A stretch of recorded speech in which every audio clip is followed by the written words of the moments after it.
Now, in response to the question I ask on Instagram, what's the biggest challenge you're facing in your spiritual life?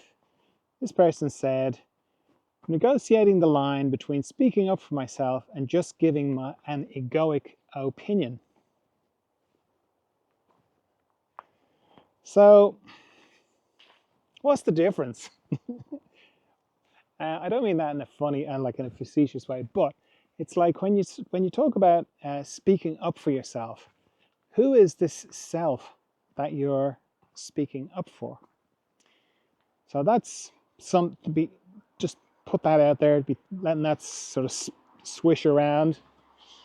And the other like parallel with that is it's important to not let people walk all over you. It's important to maintain your boundaries. It's important to not let people abuse you. That's very important, okay? And the line between what's standing up for yourself and your egoic opinion and maintaining your boundaries, it's not a clear line. It's a sort of moment to moment kind of thing. For some people,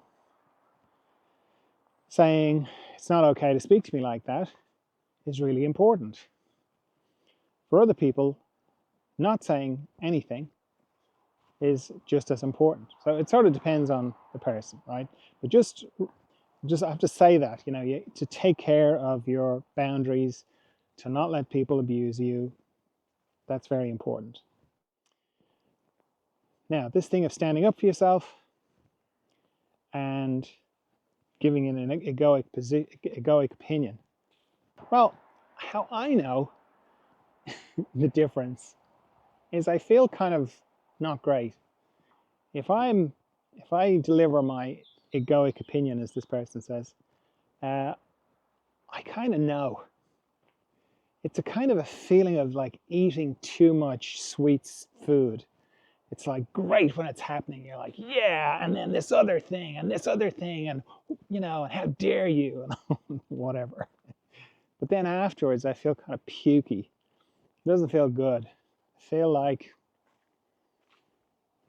something I've given to the wrong thing. That's what it feels like. And it's kind of obvious to me anyway. You kind of know. It's like that thing of like winning the argument by lacerating somebody. I'm not saying that's what delivering an egoic opinion would do, but you sort of, great, I won. I showed them. But it's somebody that you love or you care about, and you've hurt them. You have. And you had to win. So you won the argument, but you don't feel good. You don't feel good at all. What is more insidious is the speaking up for yourself. That's the thing that I would look at closely. Now, as I say, not that you're not taking care of your boundaries. That's important. That's a different thing, because there's no heat in that. You can be shaky, but there's no heat in it. Well, I would be going, like I said, who is this self that I'm speaking up for? And does it matter? And what's the point of my communication here? Someone has said something I don't agree with.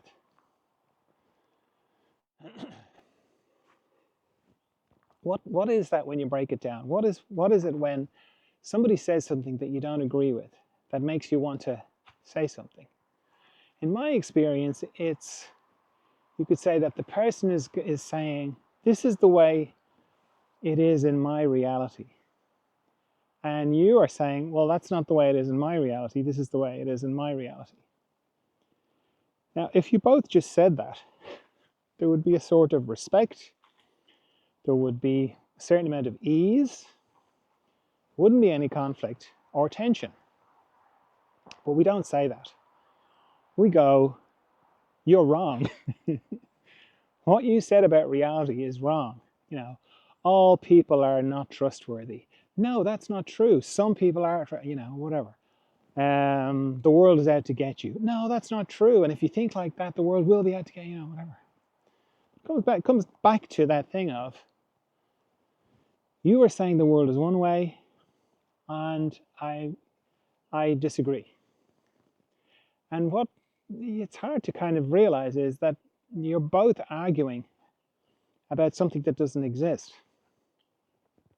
And that's this idea that there is a real reality, or that there is a shared reality.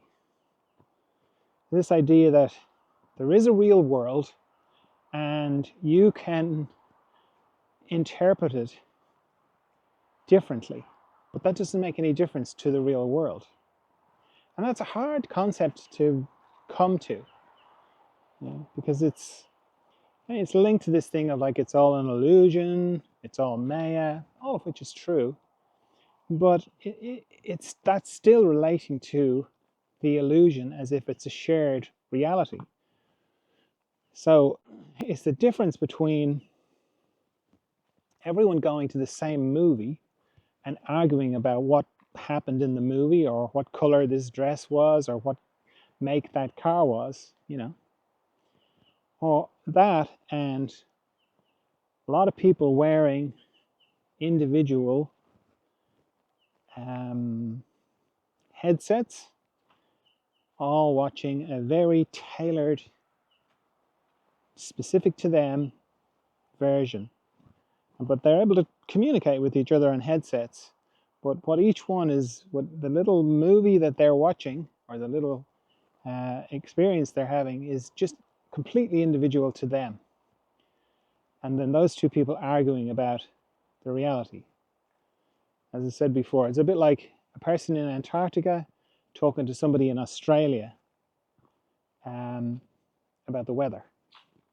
And they're arguing about the weather. The person in Australia is going, God, it's very hot, isn't it? And the person in Antarctica going, what are you talking about? It's freezing. And they're arguing back and forth like they are sharing the same weather. We're not sharing the same realities.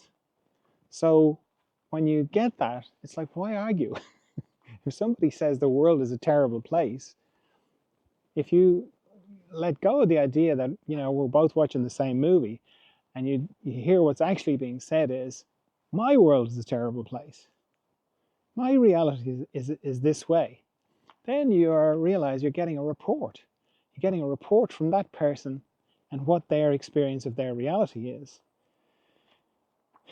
That changes everything, because then you don't have to speak up for yourself. Because, if they're saying something about you, or they're trying to be hurtful towards you, and you love them, and you're trying to communicate, and you're trying to work something out together, that's a different thing.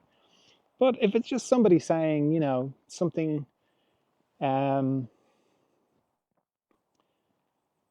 about life, if they're saying something that's like racist or homophobic, or just being cruel to another group of people, and if you feel moved to, you can say, well, that's not my experience.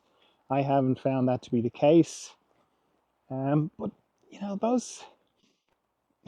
thankfully, we live in an age where people are not out and out. Some people are, but not most people are not out and out racist or homophobic or whatever. They'll let it out sideways a little bit, maybe. In which case, if you feel moved to, you can respond to that. But if you kind of know that you're just reporting from your world, your reality, then there's no heat. You're not fighting about anything. You're not like, how dare you say that about tulips or whatever, it is that you feel to say it, It's also a very good spiritual exercise to be silent, to contain it, to see, the part of you that really wants to have something to say about you, this idea of you, the idea of you which disappears every night and you don't care.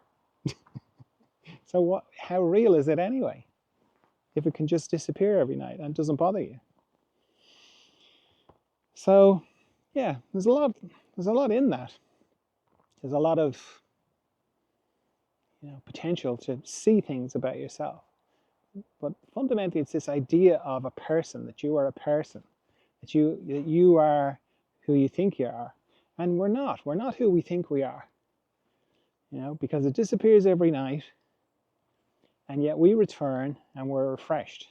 And we're constant through that. So it's you can use it. You can use when you are charged up and like, how very dare that person say that. Now let me just protect my borders here, which is different to boundaries. Borders are like, these are the borders of my personality, my precious personality, and how dare they besmirch it? How dare they not understand me? Let me just run after them and explain to them.